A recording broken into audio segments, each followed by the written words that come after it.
Hi everyone, नमस्कार, सलाम, राम राम आप सभी को। Welcome back to the Indians family new के ब्लॉग। आशा करती हूँ आप लोग बिल्कुल ठीक होंगे, स्वस्थ होंगे, सुरक्षित होंगे। मैं भी बहुत अच्छे से हूँ और बस अपने पापा के साथ एक अच्छा सा टाइम स्पेंड कर रही हूँ, अपने दादा के साथ, अपने बहन के साथ, घर में और भी जो हमारे छोटी मोटी सी फैमिली है उनके साथ। और मैं अब ये ब्लॉग वहीं से स्टार्ट कर रही हूँ जहाँ से मैंने लास्ट ब्लॉग एंड किया था। मैं अयोध्या की क्षेत्र सीमा में आ चुकी हूँ। अब तो खैर अयोध्या पूरा ही अयोध्या ही हो गया है। पहले यहाँ से आगे बढ़ने के बाद फैज़ाबाद लग जाता था, जिसको ज़िला फैज़ाबाद, डिस्ट्रिक्ट फैज़ाबाद बोलते थे।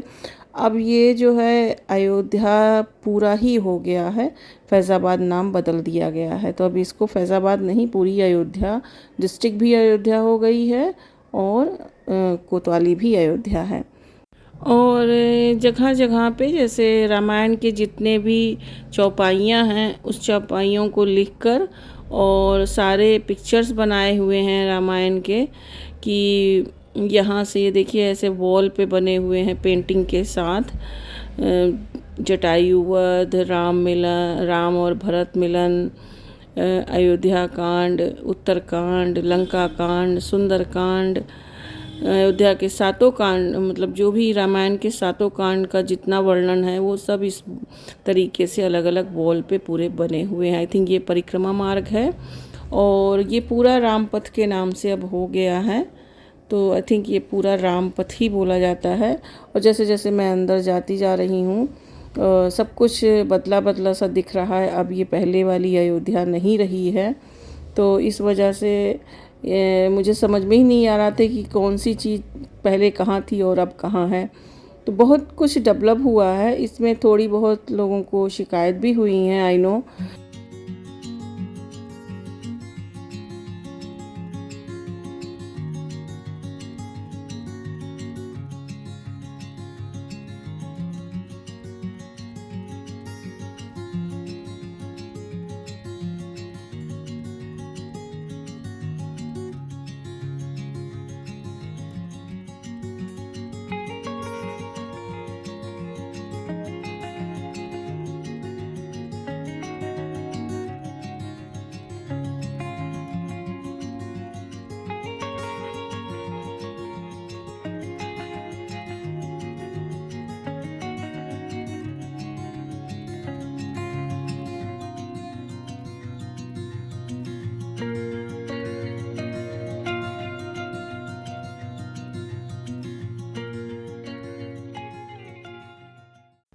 तो अब हम यहाँ पर पहुँच चुके हैं, अपने घर की तरफ जा रहे हैं। और ये यहाँ ये लता मंगेशकर जी के स्मृति में बनाई गया है ये चौक।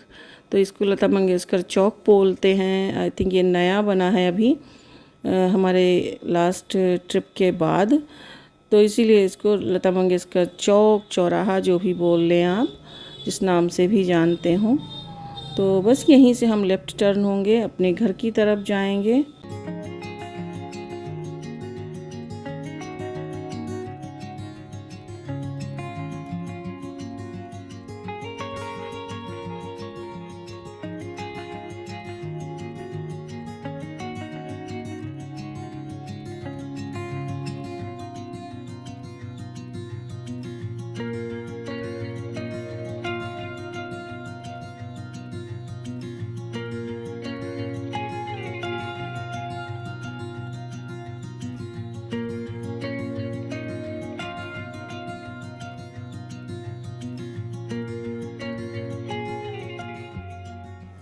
और बस अब मैं घर ये देखिए पहुंच चुकी हूँ। ये जो बड़ा वाला आपको शिवाला दिख रहा होगा शिव जी का, यहाँ पे नागनाथ मंदिर के नाम से जाने जाते हैं।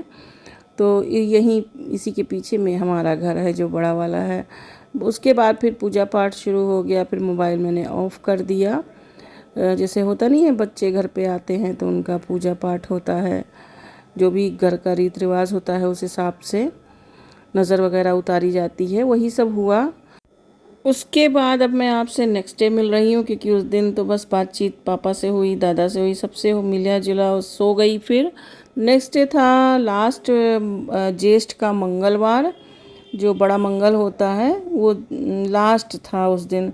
तो सभी पूरे अयोध्या में सब लोग सब कुछ बांट रहे थे लोगों को। तो हमने भी कहा चलो भाई, इस भाग्य से मैं भी यहीं पर हूँ तो मैं भी पानी पिलवा देती हूँ सबको, शरबत बना कर पिलाया। तो मैंने भी बंटवा दिया अपनी तरफ से शरबत सबको, और इससे बड़ा पुण्य का काम और कुछ भी नहीं होता है। क्योंकि गर्मी बिल्कुल प्रचंड है और इस गर्म मौसम में, इस गर्मी में पानी पिलाना सबसे बड़ा पुण्य है। और उस दिन एकादशी भी था, सबका व्रत था। तो इसी को ध्यान में रखते हुए हमने भी जो है जलपान जो है बांटने का, यानी कि ये हमने चैरिटी करने का एक उपाय सोचा कि चलो हम लोग भी जल पिलाते हैं लोगों को। लास्ट मंगलवार था, भाग्य से मैं मैं यहीं पर थी तो मैंने कहा कि चलो ये काम भी कर ही लेते हैं आज। और ये मेरे दादाजी हैं और काफ़ी दिनों से बीमार थे, लेकिन अभी मुझे देखने के बाद ये बिल्कुल भले चंगे हो गए हैं। भगवान करेंगे ऐसे ही रहें, हम इनको हमेशा देखें इसी तरीके से जब भी मैं आऊँ। और ये आज भी वही काम कर रहे हैं जो ये बचपन से करते आए हैं मेरे लिए, मेरा पैर दबा रहे हैं। इनको लगा मैं बहुत थक गई हूँ, दूर से आई हूँ। और यहाँ पे अभी आप पहले आवाज़ सुन लीजिए मेरे दादाजी की।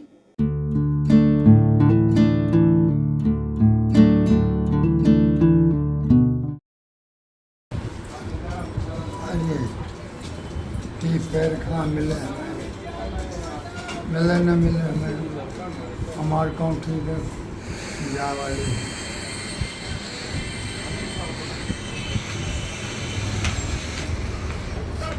तो लोग चप्पल तो थोड़ा उधर रखा करो, काहे माता जी तो मैंने बहुत मना किया मेरे दादाजी को कि मत दबाओ मेरे पैर, आप बैठो आराम से, लेकिन वो नहीं सुन रहे। कहते हैं ये पैर मुझे कहाँ मिलेगा फिर से, मैं मिलूँ या ना मिलूँ इस बार आने पर। बहुत ही ज़्यादा इमोशनल हो जाना पड़ा। और अब यहाँ मैं ऊपर आई हूँ, मेरे पापा जी आए हुए हैं, यानी कि मेरे हस्बैंड के पिताजी, मेरे ससुर जी। तो वो मेरे पास ही हैं इस समय। और ऊपर में स्टेबलाइज़र लगा हुआ है ना, वो जो होता नहीं है एसी का, तो वही आवाज़ कर रहा है। तो सारे लोग उसी को मैं और पापा देख रहे हैं। और साथ में ये मेरे पापा हैं जो झूले पे बैठे हुए हैं, और इधर जो सोफ़े पे बैठे हैं ये मेरे ससुर जी हैं। तो यहाँ बैठकर बस कुछ चाय नाश्ता पानी यही सब हो रहा है। तो मैं थोड़ी देर दादा के पास बैठी रही, उसके बाद फिर आके मैंने शावर लिया है। और फिर पापा जी आ गए तो इनसे मिले। ये बोले कि मुझे सुना कि मैं आई हुई हूँ, तो फिर ये चले आए। वैसे ही अपनी दीदी, मतलब मेरी दीदी के पास, यानी कि मेरी नंद के साथ रहते हैं। कोई देखभाल करने वाला नहीं है ना, तो इसी वजह से इनको रहना पड़ता है वहाँ पे। बट बहू को सुना कि बहू आई हुई है तो ये चले आए मुझसे मिलने के लिए। और बहुत ही सीधे हैं, बहुत ही अच्छे हैं, मुझसे बहुत प्यार भी करते हैं। मेरे लिए आज भी बताओ, ये अपने जेब में कुछ और नहीं, इनको समझ में आया चॉकलेट लेकर आए थे। अब पता नहीं ये धोखे में लेकर आए, ये सोचे मेरे पोता पोती आए होंगे सब तो उनके लिए लाए होंगे, लेकिन जब आए तो मैं ही आई हुई हूँ, तो इसलिए पोता पोती तो मिले नहीं, तो बहू मिली। तो जब इन्होंने चॉकलेट निकाला अपने पॉकेट से और कहा कि ये लो लाए हैं खा लो, तब मुझे हंसी आई और पापा भी हंसने लग गए, सभी हंसने लग गए कि मतलब बहू के लिए चॉकलेट लाए हैं अब ये। और बोले कि हाँ वो भी तो छोटी सी बच्ची ही है ना। तो मैंने कहा चलो आज पापा का लाया हुआ चॉकलेट खाते हैं भाई, बड़े भाग्य से ये चीज़ें मिलती हैं। और पापा हैं, बड़े बुज़ुर्ग हैं, कुछ बच्चों को लाकर दें, तो ये सब बड़ा भाग्य और बड़े पुण्य का काम है कि जब आपके पुण्य अच्छे होते हैं तो ही ऐसा जीवन में ऐसा समय आता है। हम लोग इस मामले में तो खैर उतने लकी नहीं हैं कि हमारे साथ पेरेंट्स हमेशा रहते हैं जाके वहाँ पे, हम इनको ले भी नहीं जा सकते हैं, सब अपने मन के मौजी हैं। किसी के ऊपर कोई ज़ोर ज़बरदस्ती नहीं है। मैंने पापा जी को बहुत हम लोगों ने ले जाने की कोशिश किया कई बार, लेकिन वो स्वतंत्र विचारधारा के हैं, वो नहीं जाना चाहते हैं। वो कैद की ज़िंदगी आज तक कभी नहीं जिए एक कैदी की तरह। उनको लगता है कि वो वहाँ जाकर एक कैदी हो जाएंगे। तंबाकू खाना और घूमना, पिक्चर देखना, मूवी देखना, जजमानी जाना, ये सब उनका एक लाइफ स्टाइल रहा है। इतना सुबह कहती हूँ यहाँ भी कि पापा घर पे बैठो, बहुत गर्मी है, लेकिन एक छोटी सी उनकी दुकान है यहीं चौराहे पर, जहाँ लता मंगेशकर चौराहे के पास ही आगे जो रामपथ है वहीं पे वो दुकान पर चले जाते हैं। इतनी गर्म में भी वो घर पे ही नहीं बैठते। तो ये सब उन लोगों का अपना जीने का तरीका है और हम उन पर कोई ज़ोर ज़बरदस्ती नहीं करना चाहते हैं। उनकी 4 दिन की ज़िंदगी है, उनकी जैसी इच्छा हो वो ऐसे जिए। Yeah, make the videos, little. You are also here? Mummy is gone. Terminal 2. Whoa.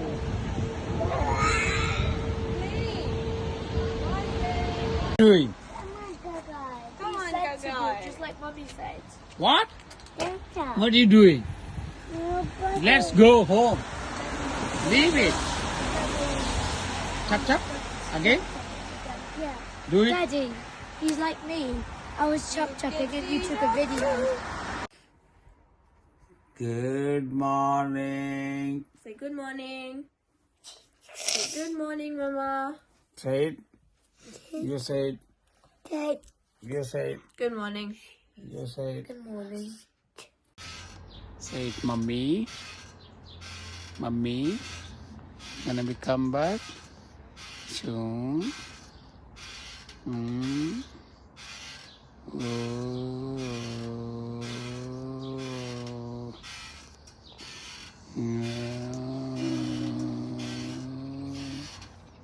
तो अभी मैंने आपके साथ में जो शेयर किया था ये छोटे छोटे क्लिप मेरे बच्चों के और मेरे हस्बैंड के, ये मेरे लंदन से आने के बाद का है। यानी कि उन्होंने मुझे एयरपोर्ट पे छोड़ा है और तब से लेकर अब तक उन्होंने जो छोटी छोटी क्लिप्स रिकॉर्ड किए हैं भेजे थे, तो मैंने यही आपके साथ शेयर किया है कि वहाँ हमारे पीछे से क्या क्या हो रहा है, बच्चे कैसे अपना टाइम बिता रहे हैं। और होने को तो बहुत कुछ हुआ है, आगे आने वाले ब्लॉग में मैं आपके साथ शेयर करूँगी। लेकिन अभी जो मेरे पास क्लिप आई है ये छोटे छोटे से, वही रिकॉर्ड करके उन्होंने भेज दिया है। और अब मैं आ जाती हूँ करंट टाइम में। यहाँ पर ये मेरी इंडिया में पहली सुबह है और बस सुबह का मतलब क्या है कि सुबह जो है 4 बजे ही पापा के पास रहने का मतलब यही होता है कि वो सुबह 4 बजे उठा देते हैं और जाकर मॉर्निंग वॉक करके आओ। बस सुबह 4 बजे ही उन्होंने मॉर्निंग वॉक के लिए भेज दिया। और मॉर्निंग वॉक जैसे ही मैं गई ही देखा मैंने कि 4 बजे का मतलब कुछ लग ही नहीं रहा था कि ये सुबह का 4 बजे है। इतने पब्लिक, इतने लोग, हर तरफ बिज़ी बिज़ी बिज़ी।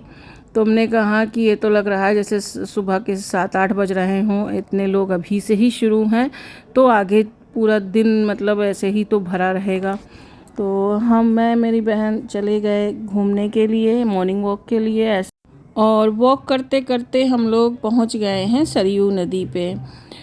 घर से कुछ हमारे 2-3 मीटर पर ही जो है सरयू माँ का नदी है और जल बहुत ही ज़्यादा सूखा हुआ है इस समय। आई थिंक इन्होंने बांध वगैरह कहीं से बनाकर रोक रखा है क्योंकि कुछ काम चल रहे हैं ना, वरना जेठ बैसाख ये जो हमारा जून होता है, जून जुलाई में जल का जो धारा होता है बिल्कुल गहरा सा होता है, ऊपर तक भरा हुआ होता है। यहाँ ऊपर जो लोग चल रहे हैं बस 1-2 सीढ़ियाँ बचती थी, बाकी सब एकदम जलमग्न हो जाता था। और अयोध्या में तो कुछ कहना ही नहीं है, हर घर में, हर कुटिया में मंदिर होते हैं। तो बस ऐसे ही दर्शन करते हुए हर जगह के हम लोग कच्चे घाट से होते हुए, पक्के घाट से होते हुए कच्चे घाट पर आ गए हैं। और पहले यहाँ पे आगे थोड़ा और आगे जाके जैसे शमशान वगैरह भी होता था, लेकिन अब गवर्नमेंट ने थोड़ा दूर कर दिया है, शमशान वगैरह भी हटा दिया है यहाँ से। कुछ एकाध है जो पुराना समझ के आते हैं, करते हैं वहाँ पे। तुम लोग उधर तक नहीं गए थे, बस वहीं से हमने यू टर्न लिया। और बाबा जी जो है यहाँ पर बैठे हुए हैं अपना यहाँ भी ऐसे छोटे छोटे से मंदिर बने हुए हैं। उसके बाद हम लोग चले आए ढाबे पे, और ढाबे की ये है हमारी बहुत पुरानी फेमस दुकान है बचपन से। यहाँ का पे जो भैया बैठते हैं ना, ये मुझे चाय पहले भी पिलाते थे, और ये देखते ही पहचान गए, तो बस चाय के लिए इन्होंने रोका, और उधर से घूमते हुए फिर हम आ गए हैं अब अपने घर के सामने से। अब हम उतर रहे हैं, जा रहे हैं घर को, और यहाँ से आपको मैं पूरी अयोध्या का सीन दिखा देती हूँ। उसके बाद ये देखिए कि यहाँ पे आपको कोई भी घर ऐसा काला पीला नीला हरा ऐसा नहीं दिखेगा, सब एक रंग में जो है नए सरकार ने सब एक रंग में इसको रंगवा दिया है। सबके घर एक जैसे दिखेंगे, सबके घर एक जैसे हो गए हैं। सौंदर्यकरण का ये तो खैर हमारी शादी से पहले ही हो गया था, लेकिन जब से न्यू गवर्नमेंट आई है तब से काफ़ी कुछ बदल गया है, बहुत ही डेवलप हुआ है। लेकिन कुछ ऐसे ऐसे काम भी हुए हैं जिससे जनता बहुत दुखी भी है। खैर, मैं राजनीति में नहीं जाती हूँ, मुझे राजनीति से कोई इंटरेस्ट नहीं है, तो उसके बारे में बात नहीं करते हैं। घर पर आई तो पापा यहाँ योगा कर रहे थे, वो डेली अभी भी करते हैं। आई थिंक 65 का उनका एज हो गया, लेकिन वो अभी भी योगा डेली करते हैं। और ये छत से ऊपर की हमारे सीन है। मैं वहीं पापा के पास ही बैठी हुई थी, तब मैंने कहा चलो आपको सामने से दिखाती हूँ दृश्य। अब घर से मैं दिखा रही हूँ, जिधर मैं घूम कर आई थी पूरा मॉर्निंग वॉक के बाद, ये सब सामने का नज़ारा है। ये राम की पैड़ी है, सामने भी जो है सरयू जी का जल जो इधर आता है वो भी है, लेकिन हमारे लिए ये एक नाला से कम नहीं है। मैं इसमें कभी नहीं नहाई हूँ। बहुत बचपन में जब नया नया पानी आया था इसके अंदर, तो लगा था कि चलो भाई कुछ नया है, कुछ अच्छा है, करते हैं। लेकिन उसके बाद बड़ा कचरा वचड़ा इसमें मिल जाता था, तो मेरे लिए आज भी ये नाला मुझे दिखता है, तो मैं कभी नहाती नहीं। इससे अच्छा सरयू जी में नहा लो, कुछ पुण्य मिलेगा। उसके बाद पापा ने समोसे मंगवाए, तो मैंने कहा कि इसका भी तो वीडियो लेना बनता है। समोसे के योगा के बाद समोसा अब खाते हैं, टाइम हो गया। फिर इधर थोड़ी सी आपको मैं सीन दिखाती हूँ बच्चों की, जो कि हस्बैंड ने भेजी थी। घर में ये उधमबान मचाते हुए और मारपीट करते हुए बस दिख रहे हैं। मम्मी है नहीं, पापा ने सबको स्वतंत्र कर रखा है, जो जैसा पा रहा है वैसा कर रहा है। और प्रियंका यहाँ पर वीडियो बना रही है, तो इन्होंने हमें भेजा था थोड़ा। और फिर मेरे कुछ कपड़े, मेरे नहीं, मेरे ससुर जी के थे, तो इनको मैं साफ़ कर रही हूँ। और आज भी किस किस को याद है, इस मॉडर्न ज़माने में, इस साइंटिफिक ज़माने में भी हम लोग नील से कपड़ा जो है, जो वाइट कपड़े होते थे ना, सूती के धोती जो होते थे, वो सब नील से ही रंगे जाते थे, नील की दिए जाते थे। तो बस मैं वही दे रही हूँ। आज भी मेरे पापा और मेरे ससुर जी, मेरे दादाजी, ये सब लोग नील की ही धोती पहनते हैं। पूजा पाठ में पापा जो है गिरवा वस्त्र पहनते हैं, लेकिन वैसे नॉर्मल टाइप में ये नील वाली धोती ही पहनते। तो मैं अपने पापा जी के धोती में नील लगा रही हूँ, तो मैंने कहा आपको दिखाती हूँ आज भी किन किन के यहाँ नील लगाए जाते हैं। मुझे ठीक से लगाना नहीं आता है, पापा सामने खड़े हुए हैं, वो कह रहे हैं कि अभी तू एक में लाधे में लगा देगी, सीख से लग जाएगा, और एक में जो है एक तरफ ऐसे ही रह जाएगा। मुझे नील वगैरह लगाना नहीं आता है। मेरे पापा मेरे कपड़े खुद ही साफ़ करते थे, मैंने अपने कपड़े तक कभी नहीं साफ़ किए हैं, तो वही मेरे कपड़े साफ़ करते थे बड़े हो जाने तक। आज भी वो मेरे कपड़े साफ़ करते हैं। 2-4 कपड़े मेरे भी थे, पापा ने खुद ही धुले थे, लेकिन ये मेरे पापा जी ने निकाल के दिया था, तो मैंने कहा चलो इसको धुल देते। उन्होंने दिया था धोबी के यहाँ देने को, बट मैंने हाथ से ही धुल दिया यहाँ। तो पापा कह रहे हैं तूने एक साइड तो लगा दिया, सब एक साइड रह गया, मिला नहीं उसको ठीक से। तो कह रहे हैं इसको मिलाओ। मैंने कहा मैं ऐसे ही छाँट के इसको मिलाते हैं, मिल जाएगा। अब आदत नहीं रही ना हाथों से कपड़े धुलने की। तो एक तो गर्मी भी बड़ी प्रचंड हो रही है। बालों में मैंने मेहंदी लगाई थी, तो अब मेहंदी वगैरह वही सुखाने के चक्कर में, तो उन्होंने ऊपर से छतरी लगा दिया है कि धूप ना लगे। आपको दिख रहा होगा एक छतरी बगल में मेरे बड़ी सी रग लगी हुई है ईंट के साथ में, कि धूप ना लगे। लेकिन धूप तो छोड़ दो, गर्म हवा भी इतनी गर्म है कि धूप की तो बात ही मत करो। गर्म हवा से ही गर्मी सुबह जैसे होती है ना, सामने देखने का मन नहीं करता, इतनी गर्मी है। मेरे हाथों में सब में छाले पड़ गए हैं, पूरे गर्दन में छाले पड़ गए हैं हाथों में। अब तो धीरे धीरे थोड़ा सा सूख रहा है। तो वही है ना, जब मेरा बॉडी एडजस्ट करने को आया तब मेरा चलने का टाइम आ गया। तो चलिए फिर इस ब्लॉग को यहीं पर करती हूँ मैं एंड। आशा करती हूँ आपको ये ब्लॉग पसंद आएगा और फिर मिलती हूँ जल्दी से एक नए ब्लॉग में। अपना बहुत ख्याल रखिए। मेरे चैनल पर नए हो तो प्लीज़ सब्सक्राइब कर लीजिए। Thanks for watching. Bye bye.